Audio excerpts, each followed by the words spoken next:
la femme ne cause jamais avec un seul homme. La femme connaît déjà ton remplaçant, ta copine connaît déjà ton remplaçant. Oui, si ça finit entre vous là, elle sait déjà qui peut te remplacer. Donc il y a quelqu'un qui Bien s'échauffe sûr, quelque elles ont part. toujours une liste en attente, elles sont dans l'abondance. Je n'ai pas un problème particulier avec les mères célibataires. Ce n'est pas de ma faute si elles se retrouvent toujours dans la catégorie des comportements que nous décrions chez les gens féminins, chez les femmes.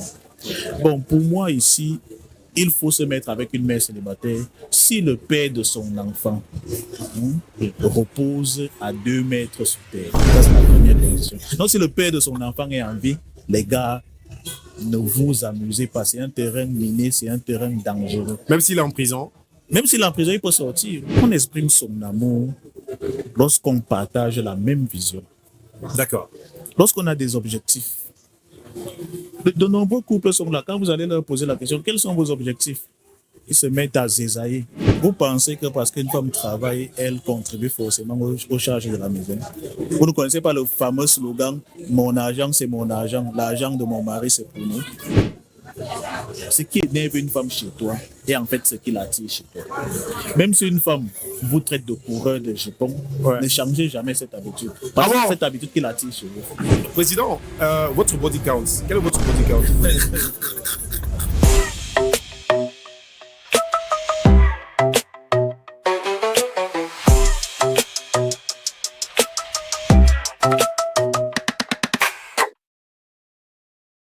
Allez, bonjour une fois de plus. Nous sommes au Carino. Voilà, c'est au Carino que nous faisons cette production. C'est pas pareil. 2e épisode.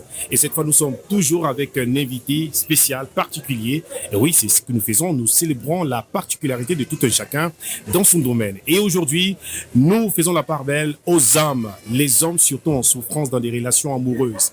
C'est un coach chevronné, aimé par son peuple, par les citoyens de sa République. C'est le président du syndicat qui est là aujourd'hui pour faire en sorte que la souffrance cesse dans les couples. Et la souffrance cesse pour les hommes. Mesdames et messieurs, ladies and gentlemen, j'ai l'aimer honneur de recevoir dans le podcast C'est pas pareil, le président du syndicat qui est juste là. Bonjour président. Bonjour Derek. C'est comment de l'invitation, ça va? Je vais assez bien. Oh ouais, ça nous fait énormément plaisir de t'avoir sur le podcast C'est pas pareil, surtout en sachant que tu as des bonnes astuces pour les hommes et surtout pour ceux qui souffrent dans les relations. La première question, je vais directement. Pourquoi est-ce que les femmes réussissent toujours à manipuler les hommes? Comment ils arrivent à faire? Pourquoi est-ce qu'on tombe à chaque coup, chaque fois? Bon, le problème tire sa source dans ce que le sociologue ou le psychologue Bourdieu avait appelé l'habitus.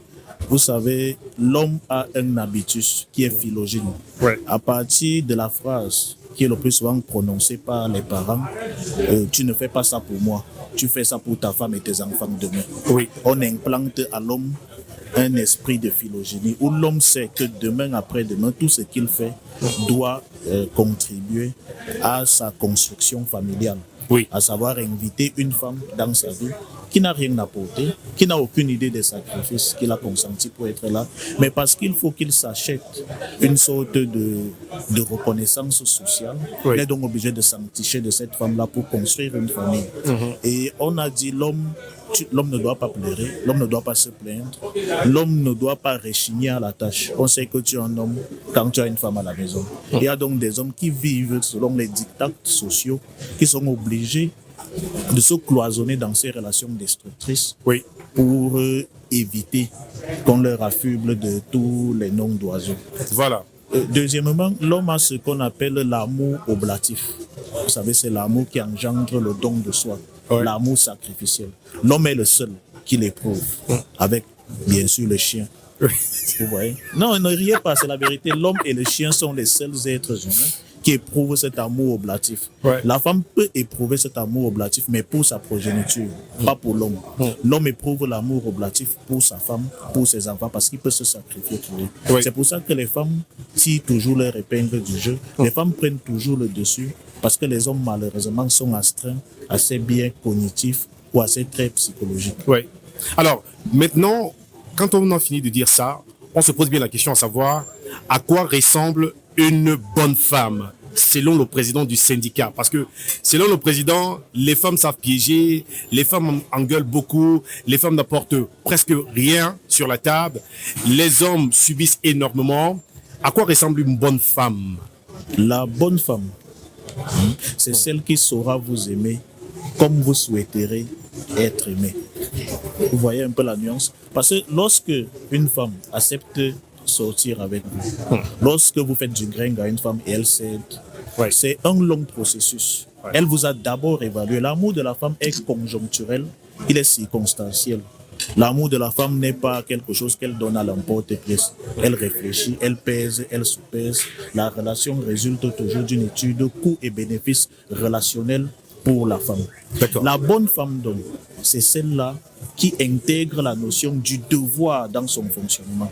Elle vous aime comme vous souhaiterez être aimé. Vous voyez un peu. Je vois. Parce que quand la femme vous choisit, vous, c'est parce que vous avez su l'aimer comme elle souhaiterait être aimée. Ça veut dire que tandis qu'elle est en train de penser à un bon plat au restaurant Carino, vous avez déjà fait un dépôt.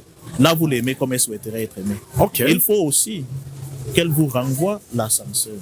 Elle doit vous aimer comme vous souhaiterez être comme aimé. Je souhaite être aimé. Et elle doit introduire la notion du devoir pour détruire ces velléités hypergamiques. À savoir, mon homme n'est pas le meilleur homme du monde, mais il est le meilleur homme de mon univers. J'ai le devoir de l'aimer tel qu'il est. J'ai le devoir de progresser avec lui. J'ai le devoir d'être soumise. Même s'il y a plus beau que lui, même s'il y a plus riche que lui, même s'il y a plus charismatique que lui, je dois l'aimer parce que je suis une femme de devoir. Et mon devoir, c'est d'aimer et de me soumettre à mon homme. Il y a beaucoup d'internautes qui regardent vos vidéos sur TikTok et se posent la question à savoir, celui qui parle des femmes, qui maîtrise tant les femmes, est-ce qu'il a une femme dans sa vie? Et si oui, est-ce que cette dernière a encore des surprises pour lui? Est-ce que votre femme arrive encore à vous surprendre? Bon, vous savez, je ne peux pas dire que j'ai une femme dans ma vie. Bon, vous voyez. Et les femmes, vous savez, quand vous connaissez les femmes comme moi, vous comprenez qu'avec les femmes, il n'y a pas de suprême. Vous voyez, il faut éviter ce pédantisme de croire que non, je maîtrise. La femme a toujours un agenda caché. C'est à vous de comprendre si la réalisation de son agenda n'ira pas à l'encontre de vos objectifs initiaux, vos objectifs primordiaux. Il ne peut pas arriver que moi-même, le président du syndicat, je sois surpris par celle qui peut partager ma vie ou pas. Puisque la femme, c'est un mystère. On ne peut pas dire qu'on a une vue holistique sur la femme. On découvre juste les grands pans de sa personnalité. On essaye de se conformer, de s'accommoder, de vivre avec. Mais l'essentiel ici, c'est d'être un homme que rien ne peut ébranler. C'est de ne pas construire sa vie autour de sa femme. De telle sorte que, quels que soient les aléas, vous puissiez retomber sur vos pieds. Alors, il faut préciser que nous sommes en train de faire ce podcast en plein air. Donc, c'est la nature, c'est ce que voudrait le podcast. C'est pas pareil. C'est pour ça que ce n'est pas pareil. Alors, il faut, vous dites, président, construire une relation et ne pas dépendre affectivement de la femme. Exactement. Mais pourquoi se mettre avec quelqu'un et ne pas dépendre de vos objectifs, de ne pas mettre vos émotions ensemble? On dirait que vous êtes dans une relation, donne-moi, mais moi je n'ai rien à offrir. Ou alors moi je ne te donne pas comme tu voudrais que je te donne. Non, en fait, ici, j'ai appelé ça la notion du traitement correct. Vous voyez, traiter correctement une femme, mais ne la traitez pas très bien. On traite correctement une femme en faisant pour elle ce qu'on ne va pas regretter si la relation allait en eau de boudin, si la relation partait à volo. Vous voyez, c'est pour cela. Mais quand on traite très bien une femme, quand on s'oublie pour la mettre au diapason, quand on la piédestalise. Et vous voyez une femme, une fois que vous l'avez piédestalisée, elle commence à vous regarder de haut. Pourquoi est-ce que c'est comme ça? Et pourtant, les femmes disent souvent, le gars là, tu ne me donnes rien. Toi, tu n'apportes rien dans la relation. Ça fait 5 ans que je suis avec toi, je suis toujours sur place. Mais dès lors tu décides de traiter cette dernière comme une reine, cadeaux, sorties, voyages, argent, pourquoi c'est en ce moment que les femmes décident de mépriser les hommes? Qu'est-ce qui explique ça? Finalement, où faut-il se positionner avec les femmes? Ceux qui tombent dans ce grossier piège n'ont jamais compris les méandres de la psychologie féminine. Ce qu'une femme Ce qui énerve une femme chez toi est en fait ce qui l'attire chez toi. Même si une femme vous traite de coureur de jupons, ne changez jamais cette habitude. Parce que c'est cette habitude qui l'attire chez vous. Une fois que vous allez devenir un homme fidèle, un homme pour une seule femme, la même femme qui vous demandait d'arrêter de courir la prétentaine à gauche, à droite, cette même femme vous abandonnera pour un autre coureur de jupons. Alors les femmes, vous allez nous dire en commentaire si vous êtes d'accord avec ce que dit le président. Est-ce que vous aimez les personnes que vous détestez? Vous aimez en cachette les personnes que vous dites détester en public, surtout les coureurs de jupons? Parce que je vais ajouter, vous savez, il y a ce qu'on appelle le syndrome de l'aimant. Le syndrome de l'aimant. De Rosenberg. Vous voyez, une personne codépendante est toujours attirée par un narcissique. Parce que la personne manque d'amour. La personne ressent un vide intérieur. La personne n'a pas assez confiance en elle-même. Et elle est automatiquement attirée vers une personne qui est son exact opposé. Et cette relation repose sur un déséquilibre qui peut à tout moment faire exploser ou imploser la relation. Ceci pour dire que lorsque vous êtes conscient de cette réalité, vous pouvez très bien jouer avec le juste milieu. D'accord. Alors, parlons à présent des femmes mères célibataires. Président, est-ce que vous conseillerez aux citoyens de votre République, la République des hommes forts, d'épouser une mère célibataire? Si oui, quelles sont les dispositions à prendre pour être avec une mère célibataire? C'est vraiment... il faut qu'on tranche ce nœud gordien une fois pour tous, pour toutes. En fait, je n'ai pas un problème particulier avec les mères célibataires. Ce n'est pas de ma faute si elles se retrouvent toujours dans la catégorie des comportements que nous décrions chez les gens féminins, chez les femmes. Bon, pour moi ici, il faut se mettre avec une mère célibataire si le père de son enfant repose à 2 mètres sous terre. Ça, c'est la première condition. Donc, si le père de son enfant est en vie, les gars, ne vous amusez pas. C'est un terrain miné, c'est un terrain dangereux. Même s'il est en prison? Même s'il est en prison, il peut sortir. Vous ne connaissez pas le phénomène de l'hybristophilie, cette tendance des femmes à aimer les bad boys, les prisonniers. Vous voyez partout aux États-Unis des détenus des gardiens de prison qu'on attrape avec des détenus et tout ça. Ne pensez pas que la prison est un frein pour l'amour qu'une femme peut éprouver pour un homme, monsieur Derrika Moubou. Alors, dites-nous, pourquoi est-ce qu'il ne faut pas du tout se mettre avec une femme, une mère célibataire, avec un mari ou alors avec le père de ses enfants encore vivants? Quel est le danger? Le danger se trouve à quel niveau exactement, président? Le danger, c'est que quand on se met en couple avec une femme, c'est parce qu'on veut partager la même vision. C'est parce qu'on veut progresser. C'est parce qu'on a les atomes crochus. C'est parce qu'on veut l'exclusivité, autant au niveau de la progéniture que de l'intimité.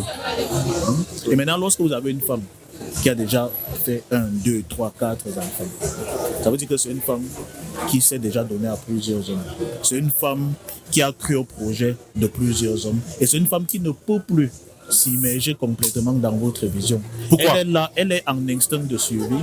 Elle veut un meilleur parti pour ses enfants. C'est une femme qui a déjà son hypergamie est déjà exacerbée. Et pour cette femme-là, vous ne passerez jamais en premier. Jamais en premier. Sa priorité, c'est sa progéniture. Bon, président, vous avez des astuces sur comment gérer les femmes, comment faire pour qu'une femme soit aimée, comment ne pas trop aimer la femme pour risquer d'être malheureux. Dites-nous, quel est le secret, malgré les problèmes que vous avez posés tout à l'heure, quel est le secret pour un homme de réussir à plaire, à gagner et à être la priorité dans la vie d'une femme, une mère célibataire? Bon, comment réussir à être la priorité? Est-ce que c'est impossible? La mère célibataire qui ne se remet pas en question, c'est une femme dangereuse. Quand on a une mère célibataire qui diabolise les pères de tous ses enfants, il y a un problème. Elle va aussi te diaboliser à ton tour. Il faut aussi une mère célibataire qui a su update. Elle s'est mise à jour. Elle a gardé une relation professionnelle avec le père de ses enfants. Une relation qu'ils sont obligés d'avoir uniquement pour le bien des enfants. Et elle ne peut plus tomber dans son piège émotionnel. Bon, que faire du partenaire qui a accepté que oui, la femme que j'ai épousée est une mère célibataire et a quand même une relation avec le père de l'enfant? Quel est le rôle justement du nouveau partenaire de la maman? Comment rassurer ce dernier? Parce que très souvent, il y a ce manque de sécurité, cette insécurité justement. Parce que le père, lui, il appelle chaque moment, à chaque fois. Comment mettre les barrières? Quelles sont les bonnes barrières à mettre pour que la relation entre le père de l'enfant et la maman reste juste autour de l'enfant et ne mettra pas votre relation en risque? Bon, il doit être la passerelle d'abord. Comment? Les choses doivent passer par lui. Par lui. C'est lui qu'on doit appeler. C'est lui qu'on doit appeler. Pareil pour une femme qui épouse un père célibataire. Oui, parce qu'il faut rassurer son partenaire. C'est lui qu'on doit appeler. Et deuxièmement, moi, je dirais, quand vous tombez sur une mère célibataire, jouez votre rôle de père. Vous faites de l'assistance. Ne vous substituez pas au véritable père. Vous êtes là pour l'assister parce que vous aimez, vous assistez cet enfant parce que vous aimez sa mère. Vous assistez cet enfant parce que les éventuels enfants qui naîtront de votre relation seront des demi-frères. Ils auront le même sang, d'une manière ou d'une autre. On dit que l'appétit vient en mangeant. À force de nourrir l'enfant, envoyer l'enfant à l'école, voir l'enfant au réveil, on ne peut s'empêcher de s'attacher, président. Je vous l'ai dit que l'homme n'a jamais de problème avec l'enfant de la mère célibataire. L'homme éprouve l'amour oblatif. Je vous ai dit qu'il y a que l'homme et le chien qui éprouvent ce type d'amour, l'amour oblatif. L'homme n'a pas de problème, mais c'est ce que la mère célibataire fait après. C'est ça qui déçoit l'homme. C'est lorsque l'homme se retrouve le bec dans l'eau, il a avalé des couleuvres alors qu'il s'était sacrifié. Il s'était transformé en atlas portant le ciel de la mère célibataire sur ses épaules. Et lorsqu'il se rend compte que malgré tout ça, il a été poignardé très traitement dans le dos. C'est ce qui fait mal en fait. C'est ce qui fait mal. Et pour éviter ça, on dit en latin minima de malice, des mots, choisis le moindre. Choisis toujours l'option qui vous fera le moins mal, quelles que soient les circonstances. Et l'option qui fait le moins mal, c'est d'être juste là pour assister cet enfant. Ne pas mettre totalement le cœur. On ne met pas les organes. On ne met pas les organes sur les enfants d'autrui. Président, oui. Quel est le body count d'une femme qu'il faut considérer et ne pas être en relation avec elle? C'est-à-dire que quel est le nombre de femmes, le nombre d'hommes qu'une femme une femme qui tient à être dans une relation, devrait avoir et ne devrait pas dépasser?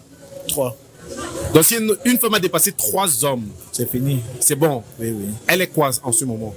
Si elle a dépassé 3 hommes, elle est bonne pour la rue. Elle est bonne. On la relâche dans la rue. Oui, vous savez, le mariage, ce n'est pas quelque chose qu'on fait au petit bonheur. Non, je vous dis, si elle a, pourquoi chaque fois que vous tombez sur une femme, elle vous dit toujours que avant vous, elle a connu 3 hommes. Ouais.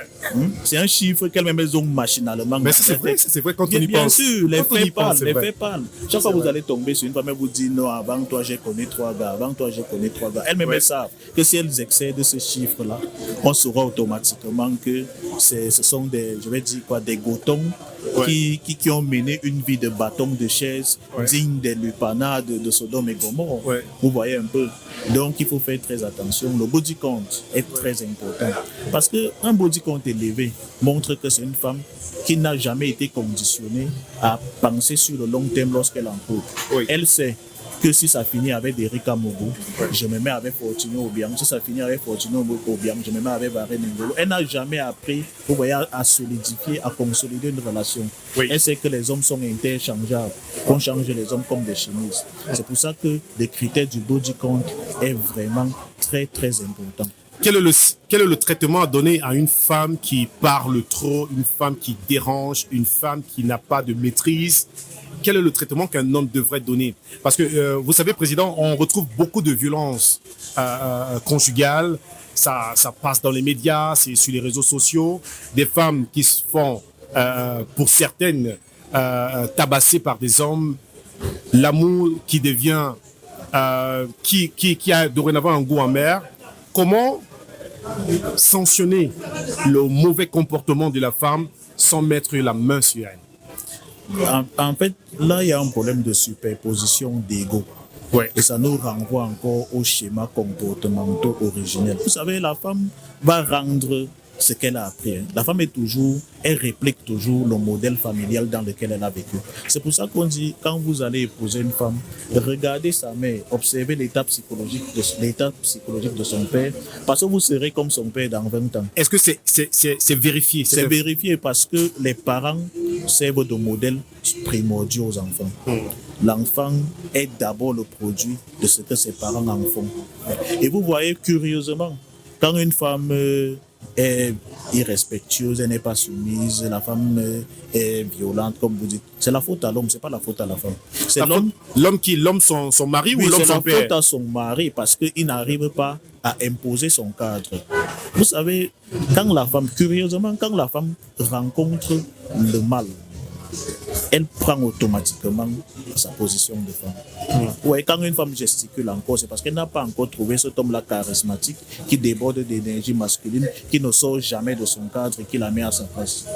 Vous voyez, c'est la faute aux hommes. C'est aux hommes de se montrer plus masculins, de ne plus faire les bêtises, d'aller dans la cuisine préparer. Il est là, il coupe les oignons pendant qu'elle écrase les condiments là-bas pour montrer qu'il est un vrai homme mature. Est-ce que vous avez vu votre père entrer dans la cuisine un jour? Mais président, c'est le romantisme. Vous avez vu votre père entrer dans la cuisine un jour? Non. Pourquoi? Mais est-ce que cela, il n'entrait pas dans la cuisine, mais il aimait votre mère? C'est vrai. Vous avez vu votre père montrer qu'il était romantique? Ce n'est que quand on voyait la maman enceinte qu'on disait que donc les deux là, finalement ils sont romantiques. Est-ce que le romantisme, d'après ce que vous dites, tue le respect que la femme a pour l'homme? Bien sûr, il y a le romantisme qui tue, il y a la drague même. Si moi j'avais le pouvoir, j'allais interdire la drague. Parce que rien n'humilie un homme comme la drague. Rien n'humilie un homme comme la drague. Le romantisme. Comment je veux bien comprendre, président. Si on ne doit plus draguer, oui, comment donc gagner le cœur des femmes? On dit, toi, viens ici. Il faut jouer sur l'hypergamie de la femme. Oui. Depuis des temps immémoriaux, les femmes sont toujours attirées par le meilleur mal possible. Même dans la théorie de Robert Trivers, l'investissement parental, on vous dit que le sexe qui joue le rôle le plus important dans la procréation, c'est ce sexe-là qui sélectionne. Le sexe sélectionne le meilleur procréateur possible. Et l'autre sexe doit faire ses preuves pour être choisi. Donc si vous faites vos preuves pour être choisi, pour être au-dessus de la pyramide, les femmes viendront à vous. Vous voyez, moi, président du syndicat, on m'insulte chaque jour et tout. Mais quand les femmes me voient en réalité, elles m'apprécient. Mais vous êtes l'ennemi du juré des femmes. Non, je passe sur le marché. Monsieur Derrick Amougou. Quand une femme dit je veux un homme stable financièrement, je veux un homme véhiculé, je veux un homme qui a déjà sa maison, je veux un homme qui a... Je coche toutes les cases. Vous voyez, maintenant, moi, j'ai le pouvoir de sélectionner. Vous savez ce qui fait la réussite de Marette Pell? Non. C'est parce que je suis un homme qui sort du lot. Si j'étais un crevard, si j'étais un vaurien, les femmes n'allaient pas accorder de l'importance à ce que je dis. Elles disent qu'à celui-là, c'est un vaurien, c'est un crevard, on s'en fiche. Mais les femmes savent que non, voilà un homme comme on veut. Il a ceci, il a cela, il a un peu son orgueil. Voilà, il pose ses limites. Donc, président, vous dites aux hommes, par exemple, le 14 février, on dit que c'est la journée de l'amour. Il faut célébrer la femme, il faut rester avec la femme, il faut montrer à quel point on aime son partenaire ou sa partenaire. Quelle est l'attitude que vous donnerez dorénavant aux hommes, ou alors la conduite à tenir pour les hommes le 14 février? Comment exprimer son amour, président? Non, on exprime son amour lorsqu'on partage la même vision. D'accord. Lorsqu'on a des objectifs. De nombreux couples sont là. Quand vous allez leur poser la question, quels sont vos objectifs? Ils se mettent à zézailler. C'est ça. Il y a des prérequis qu'il faut d'abord avant de se mettre en couple. L'homme doit être fort, solide, il doit tout incarner, il doit être financièrement apte. Et la femme doit pouvoir protéger l'homme, elle doit pouvoir donner des conseils, elle doit pouvoir être prête à épauler son homme. La femme doit faire sa part et non se contenter de consommer. D'accord. D'accord. S'il faut attendre le 14 février parce que je ne t'ai pas donné un chocolat pour dire que je ne suis pas un vrai homme, sur les autres 364 jours, je t'ai montré que j'étais un vrai homme. Non, parce que le jour du 14 février, je rate le coche, tu vas dire que je ne suis pas un vrai homme. Je ne suis pas un vrai homme. Président, vous avez dit que avant d'être avec une femme, il faut regarder le comportement de ses parents, maman, papa. il y a des femmes qui sortent des familles vraiment toxiques, mais qui ont, grâce à l'éducation qu'elles ont reçue, réussi à transformer leur attitude, leur personnalité, quitte à être des femmes. Est-ce que ce type de femmes n'existe pas? Est-ce qu'on va mélanger ces femmes dans ce panier à crabes, ou parce qu'on est issu d'une famille où le papa était toxique, la maman était aussi toxique, on est automatiquement toxique? Est-ce qu'on ne peut pas détoxifier justement sa personnalité pour être quelqu'un, pour être une meilleure épouse, une bonne copine? D'où donc la red pill. La red pill, vous savez, nous permet de sélectionner les femmes. La red pill nous permet de faire ces sessions avec les femmes qui sont source d'ennui et de stress, qui tirent les hommes vers le bas. Ok. Vous voyez un peu. Donc, on a su ici séparer le bon grain de l'ivraie. Vous voyez, donc il y a toujours le bon grain. Malheureusement, l'ivraie a tendance à se développer plus rapidement, à pousser plus rapidement pour étouffer le bon grain. Mais le bon grain, il existe toujours. Et c'est pour ça qu'un homme qui ne sait pas imposer son cadre, un homme qui ne sait pas ce qu'il veut, un homme qui cherche constamment la validation auprès des femmes, c'est un homme qui ne saura donc pas faire cette distinction-là. D'accord. Vous voyez, entre la femme qui est issue de la famille des chèvres et celle qui est issue de la famille des brebis. Vous savez, chez les chèvres, tout le monde a les cornes. Ouais. La chèvre a les cornes, le cabri a les cornes, le bouc a les cornes. Donc personne ne peut menacer l'autre. Ouais. Oh, chez les brebis, seul le bélier a les cornes. Quand le bélier arrive, la brebis se tasse, l'agneau Automatiquement se tasse. Vous voyez, donc il faut faire cette distinction. Pour faire cette distinction, tant qu'on ne maîtrise pas les rudiments de la red pill, on ne se les approprie pas, on va toujours tomber dans les pièges. Oui. Donc, maintenant, il faut dire aux hommes la vérité. C'est-à-dire, les femmes, généralement, on les retrouve dans des bureaux, des ministères, partout. Les femmes sont dorénavant très occupées. Et les femmes contribuent aussi à un bon pourcentage aux charges de la maison. Et ça aide les familles à mieux grandir. La question que je vais poser au président, c'est: que pensez-vous justement des femmes qui travaillent? Est-ce que vous êtes le type d'homme à interdire aux femmes de travailler? Comment est-ce que le travail impacte dans la relation homme-femme? Le travail de la femme impacte dans la relation homme-femme? Vous pensez que parce qu'une femme travaille, elle contribue forcément aux charges de la maison? Vous ne connaissez pas le fameux slogan « Mon argent, c'est mon argent. L'argent de mon mari, c'est pour nous ». Oui, je connais. Donc en fait, ici, moi, je pense qu'une femme doit travailler. D'abord, pour qu'elle sache que travailler l'argent est très difficile. La femme qui a un revenu égal au tien sait que les affaires d'argent ne sont pas linéaires. Et qu'aujourd'hui, on peut te promettre une grosse somme d'argent. Et après, il y a des aléas, il y a des imprévus. On renvoie ça au calendrier grec. Une femme qui travaille l'argent est plus appétente à comprendre les souffrances que l'homme endure pour garantir le gîte et le couvert. Moi, je préfère une femme qui travaille l'argent.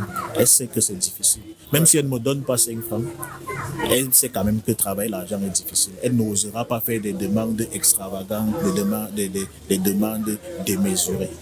Est-ce que ça n'expose pas justement votre femme? Elle travaille dans un ministère où il y a des gars qui sont bien habillés comme le président actuellement, très élégants, friqués, véhiculés. Et vous êtes un petit fonctionnaire avec un salaire de 150 000 qui a une épouse qui travaille à la SNI. Est-ce que cela ne vous expose pas? Ou alors n'expose pas votre femme? Vous croyez que laissez votre épouse travailler? Quand elle reste à la maison qu'elle n'est pas toujours exposée. Vous savez, il y a déjà les réseaux sociaux. Oui. Les réseaux sociaux ont malheureusement foutu un bordel pas possible dans le monde. Oui. Même une femme qui est au quartier, cette femme a une influence mondiale, elle a une visibilité mondiale. Vous voyez? Donc ça, c'est un faux débat. Et en plus, quand on est un homme, on doit se faire suffisamment confiance. Et on doit savoir que justement, la femme est émotionnelle. Elle peut se lever un beau matin avec une nouvelle émotion. Une femme peut te promettre l'amour à 10 heures et après une petite prise de tête à 11 heures, elle dit que tu étais la pire erreur de sa vie. Ouais. Donc la femme est fluctuante, elle est changeante, elle est ondoyante et diverse. Mais ici, il ne faut pas avoir peur de cela. Ouais. Il faut juste être capable de se relever. Je crois que Boalotin avait dit: tant que tu me laisses la période féconde, ça me va. Vous voyez donc, nous sommes arrivés au niveau où il faut juste demander aux femmes: respecte-moi, laisse-moi la période féconde. Parce que je vous assure que celui qui pense qu'il a l'exclusivité sexuelle sur sa femme est tout simplement stupide. Vous avez vu avec la sulfureuse affaire Balthazar en Guinée. Exactement, exactement. Vous avez vu cette affaire qui a révélé hein, qui a révélé la partie cachée de l'iceberg en ce qui concerne la psyché féminine. Donc ici, il faut comprendre que quoi que vous fassiez, si une femme veut vous tromper, si elle veut voir ailleurs, elle ira voir ailleurs. C'est pour ça que je vous ai dit au début de l'émission que la femme doit introduire la notion de devoir dans son fonctionnement. Elle a le devoir d'être fidèle, elle a le devoir d'être soumise, elle a le devoir de respecter son homme. Si vous tombez sur une femme qui n'a pas la notion de devoir, tant pis, vous serez le cocu de la République et vous n'aurez que vos yeux pour pleurer. Vous pleurez. Président, qu'est-ce que vous pensez du sexe avant le mariage? Le sexe avant le mariage. Oui. Est-ce qu'on devrait goûter la marchandise avant de l'acheter ou bien on devrait suivre ce mouvement qui dit c'est mieux d'emballer quand c'est déjà à la maison, de déballer autant pour moi quand c'est déjà à la maison et non en route? Si tu ne performes pas aux entraînements, comment est-ce que tu auras une chance d'être aligné titulaire? Non, je pose la question. Est-ce qu'on peut acheter la poule dans le sac? Mais tu peux être talentueux, c'est-à-dire que tu livres un match sans toutefois t'entraîner. Non, vous devez vous entraîner pour faire constamment vos preuves. Et là, taper dans l'œil du coach et le coach dit non, celui-ci, il sera titulaire lors de la prochaine rencontre. Ouais. On n'achète pas un habit. Allez donc à Mokolo, dit que vous achetez un habit, vous ne voyez pas comment on emballe. Vous allez rentrer chez vous, ça ne sera pas cet habit-là. Ouais. Vous voyez donc, il faut être très fin, il faut être catégorique là-dessus. Et quand on sert la nourriture aux étrangers, je crois qu'on goûte d'abord. Comment reconnaître une belle famille toxique? Une belle famille toxique, c'est cette belle famille qui demande d'abord une dot démesurée, qui demande une dot élevée. Les demandes sont vraiment abracadabrantesques. Et en plus, cette belle famille ne vous laisse même pas le temps de respirer. Vous voyez? J'ai pris un exemple dans un texte l'autre jour. Lundi, elle vous dit que sa mère a perdu l'argent de la réunion où elle occupe la fonction de trésorière. Et c'est à vous qu'on refile la patate chaude. Vous devez rembourser cet argent immédiatement. Sinon, sa mère, on va porter plainte à sa mère. Vous venez de résoudre ce problème. Mardi, on vous dit que son père nécessite une intervention chirurgicale de toute urgence. Ça peut être que vous êtes arrivé à un mauvais moment de sa vie, président. Une période, on a tous des mauvais moments, on a tous des moments difficiles, des challenges qu'on rencontre dans la vie. Peut-être vous êtes arrivé au moment de sa vie où elle fait face à ces challenges et c'est le moment justement pour vous de prouver que vous êtes un partenaire de pointe. En faisant quoi? En se sacrifiant pour une belle famille, pour la belle famille. C'est pour ça que j'ai parlé des prérequis ici. Ouais. Avant d'épouser une femme, j'ai dit il faut regarder sa mère, il faut regarder son père. Afin de regarder une femme, observer nos parents. Qu'est-ce que nos grands-parents faisaient? Quand tu voulais une femme quelque part, nos grands-parents faisaient comment? On envoyait quelqu'un dans le village voisin aller enquêter, aller mener des investigations. Parce qu'ici, on parle de la loi du sang même. Il y a des gens qui sont brillants, mais qui ont des enfants qui sont des totos, qui ont des enfants qui n'ont rien qui n'ont rien de leur côté là, de ce côté brillant, de ce côté intelligent et tout ça, qui ne se reconnaissent pas dans leurs enfants. Pourquoi? Parce que le sang prédominant dans cette famille, c'est le sang de la paresse. Les gens n'ont pas poursuivi de longues études. Il y a parfois, toi, tu n'as jamais volé, tu n'as jamais escroqué quelqu'un, mais tu as un fils qui est un grand voleur, un grand escroc. Tu pars tout le temps signer des engagements dans les commissariats et les gendarmeries. Pourquoi? Parce que le sang prédominant dans la famille de sa mère, c'est le sang du vol, du banditisme. Donc, il faut faire très attention. Oui, il faut faire attention. Il y a la loi du sang. Et tu vas aller te mélanger dans une famille comme ça. Tu crois que ta progéniture sera différente? Non. L'enfant est un patchwork génétique et spirituel. D'accord. Ton enfant peut ne pas te ressembler, mais aller ressembler à l'arrière-grand-mère, grand-père de ton épouse. Il faut faire très attention. Président, qu'est-ce qui vous a rendu comme ça? Je veux dire, vous êtes devenu un homme avec les formules et qui ne tape jamais poteau comme disent les Ivoiriens. Est-ce que vous êtes un blessé de guerre? Non. Vous pensez que si j'étais un blessé de guerre, dans cette société camerounaise qui aime le buzz, vous croyez que celle qui mourrait blessée ne serait pas sorti de la pénombre pour dire c'est à cause de moi qu'il est devenu comme ça et créer sa page. Moi, je n'ai jamais été un blessé de guerre. Dieu merci, j'ai eu des choses très tôt qui m'ont permis de pouvoir me retirer avant, qui m'ont permis de sélectionner. Vous voyez, je ne suis pas un blessé de guerre. Mais mon expérience par de mes amis, des membres de ma famille, de ce que j'ai observé dans la société. Vous voyez, ce qui m'a le plus marqué, c'est mon meilleur ami qui avait tout donné pour une femme et après il a été ignoblement trahi par cette dernière qui était une fidèle abonnée d'un certain coach féministe. Donc je vais taire le nom ici. Et lorsque j'ai vu mon ami frôler la mort à cause de ça, j'ai dit mais pourquoi ne pas aussi essayer d'être un contrepoids, d'être un droit de réponse face à la misandrie de plus en plus exacerbée dans cette société gynécocratique où on fait seulement là-bas la part belle aux femmes. Et j'ai été aussi influencé par les masculinistes américains en 2013, Kevin Samuel. J'ai aussi un peu été influencé par Alain Soral. Et je me suis dit non, ces grands frères ont raison, ces messieurs ont raison. Il faut faire quelque chose ici en Afrique. D'accord. Alors justement, parlant de ces coachs qui disent tout et n'importe quoi sur les réseaux, j'aimerais poser une question concernant les femmes aujourd'hui, une fois de plus, parce que j'en pose depuis. Est-ce qu'un homme doit envoyer une femme à l'école, payer ses études du primaire à l'université? Il y a des hommes, on en a vu sur le net, qui ont eu des mauvaises expériences. Est-ce que vous pensez qu'en 2025, un homme doit payer l'école de sa femme, envoyer sa femme avoir des grands diplômes? Est-ce une attitude que vous encouragerez un homme à faire?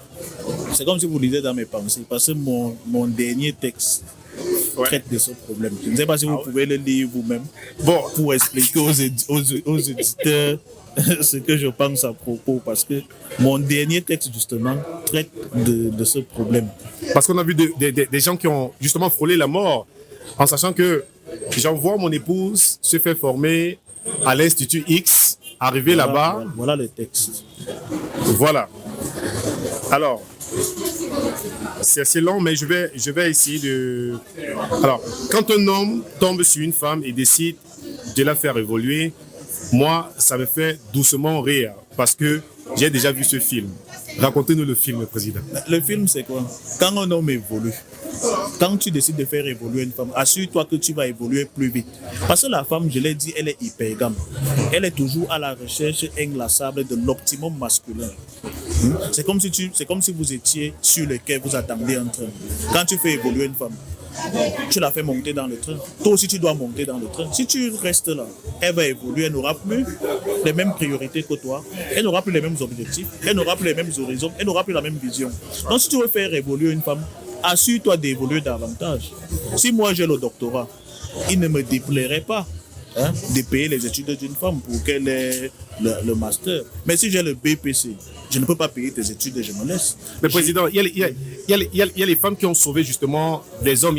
Elles ont sauvé des relations en étant justement dans ces grands postes et en aidant leurs partenaires. Je veux dire, c'est pas parce qu'une femme a réussi qu'elle va forcément être... Non, la probabilité est très faible. Les exemples sont légion sur les réseaux sociaux. Les exemples sont légion.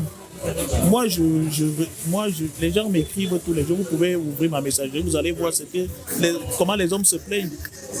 Les exemples sont légion.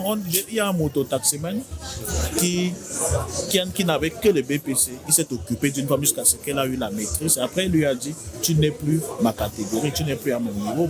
Je ne te trouve plus assorti à ma personne. Je sens qu'il y aura beaucoup de femmes, beaucoup d'abonnés qui vont venir pour chasser sur vos pages par rapport à cette déclaration. Quelle déclaration? Comment? Je dis la vérité. Justement, je Président. dis, il faut évoluer ensemble. Si l'homme évolue seul, la femme n'évolue pas, il y a aussi un problème.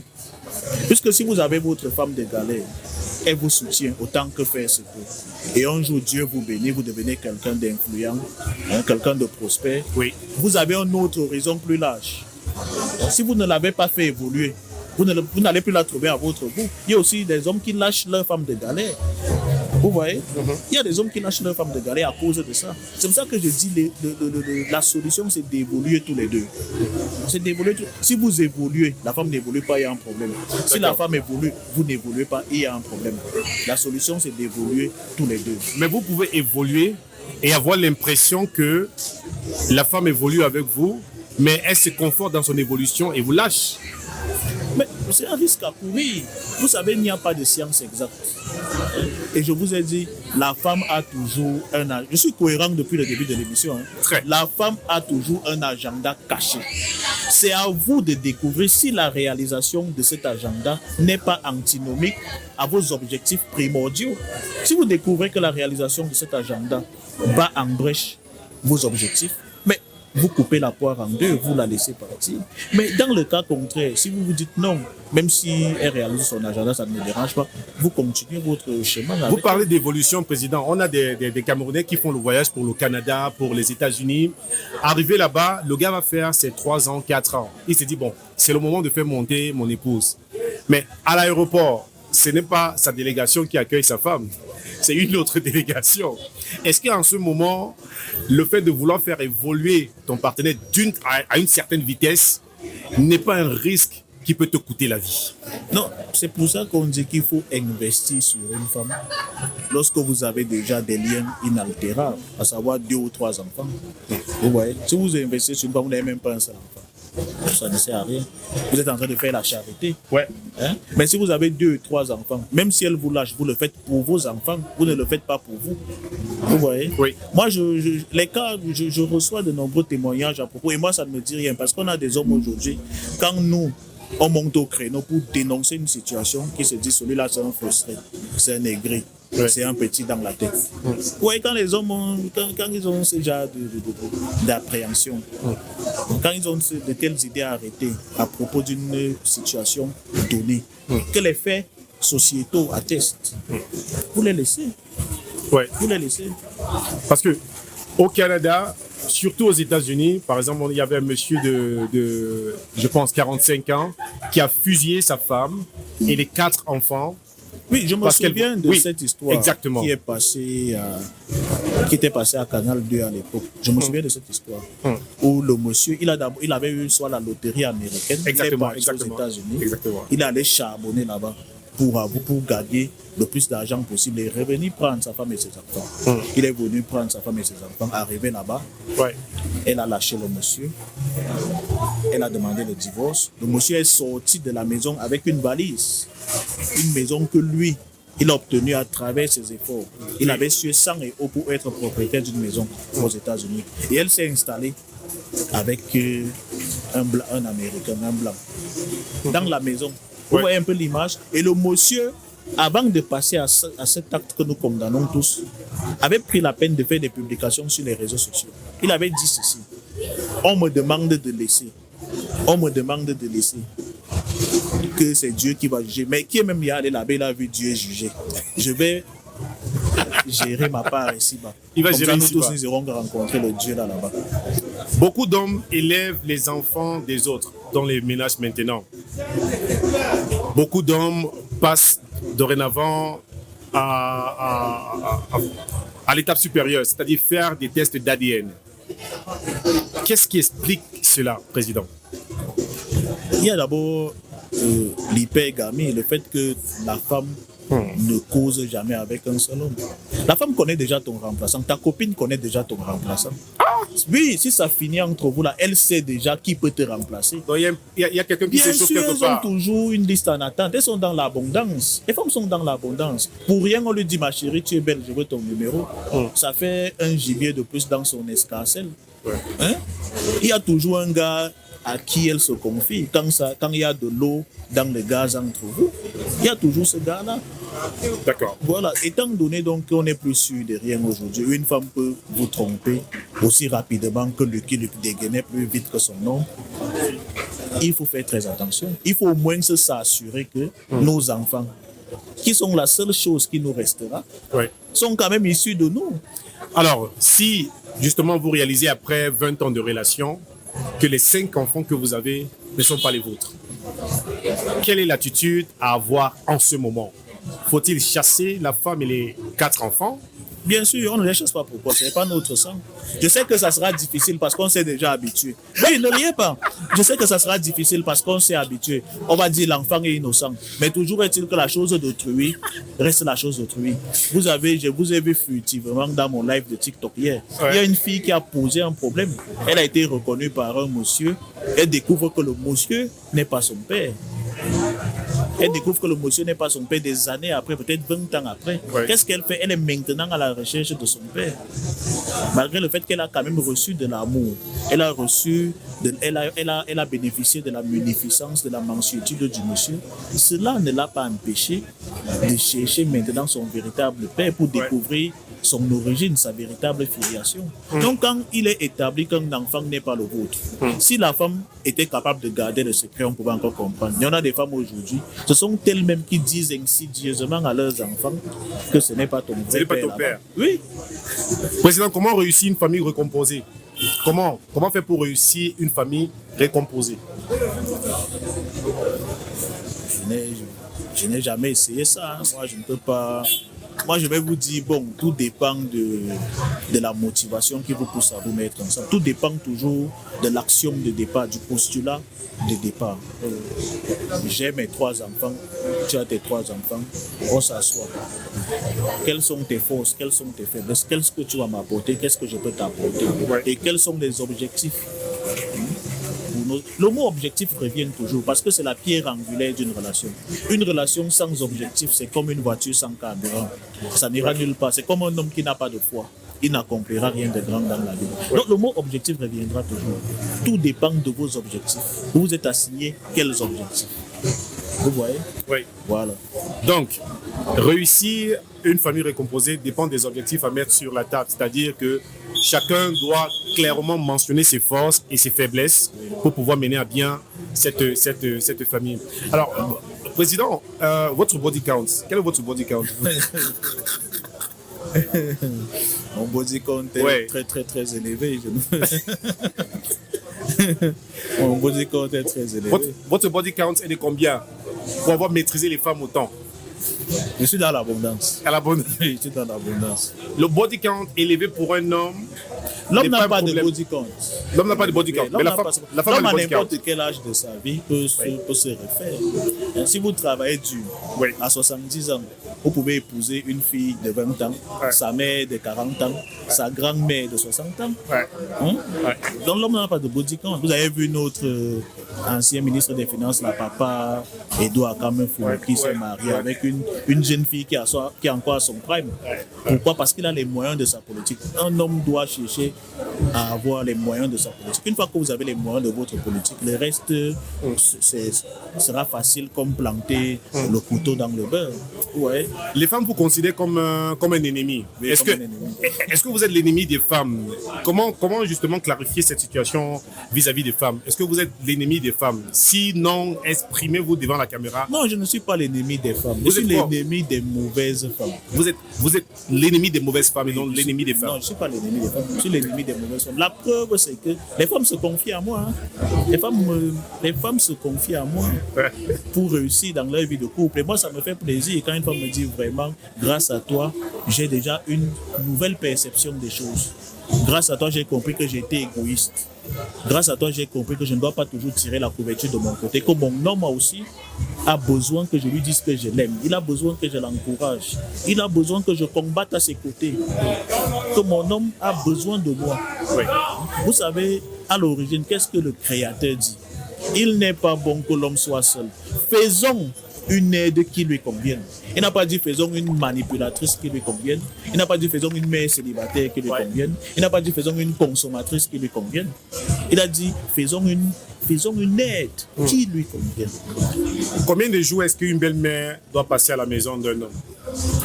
Non, on ne peut pas. Vous savez, la belle-mère... Est-ce qu'on doit dire que bon, quand la belle-mère arrive, elle a une semaine, après les une semaine passée... Non, vraiment, c'est indécent. quand est-ce que ça devient un problème? Quelle est la durée qui devient problématique? Pour moi, ça ne peut pas devenir problématique. La belle-mère peut rester éternellement à la maison? C'est sa fille. Vous allez faire comment? C'est sa fille. C'est pour ça que dès le départ, il faut gérer la belle famille à distance. Non, la technique, vous voyez, la technique, c'est de gérer la belle famille à distance. De temps en temps, vous envoyez des cadeaux, vous envoyez des choses, vous rendez visite, vous les gardez à distance. Si tu as rendu visite à ta belle-mère dimanche avec des cadeaux, même si elle avait prévu un voyage chez toi en semaine, elle ne viendra plus. Elle ne viendra plus. Il faut toujours, malheureusement. S'il y a problème entre la femme et sa belle-mère, comment est-ce que l'homme doit se conduire pour résoudre ce problème entre sa maman et son épouse? Là, vous venez de poser une question fondamentale. Oui. Parce que ici, vous connaissez l'origine du problème entre la belle-mère et la mère et la femme de son fils. C'est quoi l'origine? En fait, ici, vous savez, Freud avait découvert ce qu'on appelle le complexe d'Édipe, où le jeune garçon est amoureux de sa mère et voit en son père un rival qu'il faut abattre. Ouais. Mais vous savez qu'en grandissant, il y a ce qu'on appelle le complexe de Jocaste, où une mère est très possessive, où une mère est secrètement amoureuse de son fils, même inconsciemment, parce qu'elle a élevé son fils comme l'homme idéal qu'elle aurait aimé avoir. Et cette mère-là n'accepte pas qu'une arriviste vienne jouer les ouvrières de la 11e heure dans la vie de son fils. Ouais. Je ne sais pas si vous comprenez l'origine du problème. Je comprends. Et on a ici donc une fille qui veut mettre le grappin sur son mari, et on a aussi une mère qui veut défendre le territoire en disant c'est mon fils, je l'ai porté 9 mois dans le ventre, je l'ai élevé, c'est au fils de trancher le problème. Comment mettre chacun à sa place? Maman, voici ta place. Chère épouse, voici ta place. C'est à lui de se montrer suffisamment charismatique et mentalement fort pour mettre chacun à sa place. Justement, cas pratique. Oui. La belle-fille, c'est sa maison. Oui. Elle est en retard pour le travail. Oui. Elle se réveille, elle ne fait pas le ménage. Oui. La belle-mère constate que la maison est un peu sale. Oui. C'est un problème pour elle parce qu'elle se dit que son fils vit dans cette saleté au quotidien. Elle en fait un problème, elle engueule la belle-fille. La belle-fille essaie d'expliquer qu'elle n'a pas eu le temps. La belle-mère enchaîne toujours avec des insultes et tout. Clash, le feu s'enflamme, en fait. Le problème s'enflamme. Et le mari, qui est le fils et l'époux, en même temps, rentre. Comment est-ce qu'il doit gérer ça? Bon, sur le pif comme ça, je vous assure que instinct, vu le fort amour que nous avons pour nos mamans, sur le pif comme ça, le mari peut facilement prendre à partie l'épouse, son épouse. Mais comment tu peux engueuler ma mère comme ça? Mais s'il fait preuve de tact et de recul, il écoute les deux versions, il peut facilement trancher. Il peut dire à la maman, bon maman, c'est ma femme, j'ai ma vie. Comme tu as eu ta vie avec papa, j'espère que j'ai toujours été un bon fils pour toi. Tu sais, vous savez, tout c'est une histoire d'intérêt. Et c'est pour ça que j'aime beaucoup cette loi du pouvoir de Robert Greene. Misez toujours sur l'intérêt et pas sur la reconnaissance. Même dans vos rapports avec vos parents, misez toujours sur l'intérêt. Si vous misez sur l'intérêt, à savoir que vous montrez à votre mère que le fait que vous soyez marié n'a pas déboulonné sa place de mère dans votre vie, elle ne sera pas un obstacle pour votre épouse. Et comment montrer ça à sa mère? Malheureusement, chez les hommes, malheureusement, c'est comme je parlais du complexe d'Édipe. L'une des complications du complexe d'Édipe, c'est que quand le garçon est petit, il est attaché à sa mère, mais quand il grandit, cet attachement va sur les filles. Va sur les filles autant pour moi. Vous voyez, cet attachement, il le dirige vers les filles. Et là, il relègue sa mère au second plan. Et c'est à ce moment précis que sa mère développe le complexe de Jocaste. Elle veut son fils auprès d'elle, elle veut que son fils soit plus présent, plus attentionné. C'est donc au garçon de connaître tout ça et de donner à chacun sa place. Et justement, en parlant de cela, ça peut aussi être pour l'habillement. Les femmes mariées d'aujourd'hui, on a parlé de l'entretien. On parle de l'entretien, il faut être bien, il ne faut pas toujours être en cabas. Quand ton mari vient, il doit te trouver en mini. Mais la belle-mère arrive à la maison, elle te trouve tout le temps, tu es en matelot. Comment est-ce que les femmes mariées devraient s'habiller en 2025 pour éviter les problèmes? Tu ne peux pas être Beyoncé dehors, Beyoncé au bureau, et à la maison tu es Chaka Zulu avec le t-shirt adieu tonton dit bango dit Malcolinge. Tu vois un peu, tu ne peux pas. Tu dois d'abord séduire ton mari en premier avant de séduire les hommes dehors. Oui, je suis d'accord. Mais votre maison, c'est votre précaré. C'est à toi de dire à ta mère que maman, toi, il faut être complice avec sa mère, hein, avec son père. Il faut être complice, dire que maman, toi, tu sais que moi, j'aime quand ma femme marche devant moi là avec les. C'est tout. D'accord. Président, nous sommes venus au thème de notre entretien. Merci d'être passé dans la maison de C'est pas pareil. On espère que cette interview a apporté quelque chose de plus dans les couples et surtout pour les hommes. Ça va outiller les hommes davantage à être des bons maris et surtout avoir moins d'AVC. Parce que vous vous baladez dans la ville de Yaoundé, là, vous allez voir chacun son bras qui traîne comme ça. Malheureusement. Ouais. Donc, merci d'être passé et peut-être vous avez un dernier message à l'endroit des hommes. Vous regardez votre caméra, vous parlez aux hommes. Qu'est-ce que le président, quelle est l'instruction ou alors la conduite à tenir? L'instruction générale a toujours été de respecter ce que j'ai appelé la règle d'amour et de sécurité. Il ne faut jamais aimer une femme au-delà de ses sécurités en tant qu'homme. Sécurité financière, s'il te reste 20 000 pour finir ton mois, et elle te dit qu'elle a besoin de 20 000, jamais tu ne donnes pas. Parce que tu compromets ta sécurité financière. Oui. Il ne faut jamais l'aimer au-delà de ta sécurité physique. Vous sortez là, il y a un gang de voyous qui va vous agresser. Tu veux montrer que tu es jet li. Tu reçois des coups de poignard. Non. Tu obtempères. Même si elle va dire, oh, tu es un faible, là, tu ne peux pas me protéger. Si on reçoit le coup de couteau, qui va rendre dans ma famille un autre gars comme moi? Ceux qui portent les bouteilles de gaz, alors que. Donc, il faut arrêter ça. Sécurité physique, sécurité émotionnelle, sécurité psychologique. Donc, n'aimez jamais les femmes au-delà de vos sécurités. Tous les problèmes des hommes commencent à ce niveau parce qu'ils aiment les femmes au-delà de leur sécurité en tant qu'hommes. Ça, c'est le conseil ultime. Le concept, justement, on va revenir vraiment. Vous êtes tellement intéressant qu'on a envie d'arrêter. Non, moi, je n'ai pas de problème. Mais on est obligé de continuer. Que pensez-vous du concept d'agent de poche dans une relation? Non, le concept d'agent de poche, pour moi, c'est normal. Pour moi, parce que j'ai toujours dit l'indigence compromet la vertu. L'indigence compromet la vertu. Si vous laissez votre femme dans l'indigence, vous compromettez sa vertu. Donc il faut quand même que votre femme ne soit pas impressionnée par quelqu'un d'autre. Est-ce qu'on donne l'argent de poche à une femme qui travaille? Bien sûr. Je vous ai dit que l'argent de la femme, c'est pour elle. Et l'argent du mari, c'est pour deux personnes. C'est là où il y a l'arnaque dans cette histoire. Président, il y a ici. Mais la technique, vous voyez, la technique, vous savez, moi, si j'ai une femme qui travaille, je lui donne la ration. Avec son argent. Oui, elle gère la ration. Mais je lui donne encore l'argent de poche, mais la ration, elle gère. Vous voyez un peu, c'est comme ça qu'il faut faire. D'accord. Je pense qu'on va garder peut-être cette interview. On aura forcément une deuxième partie. Laissez en commentaire vos questions et si vous avez envie que ça se fasse, ça se fera. Le président est disponible à vous accorder une autre interview. Posez vos questions en commentaire et n'oubliez pas de vous abonner sur les différentes pages et les comptes de C'est pas pareil.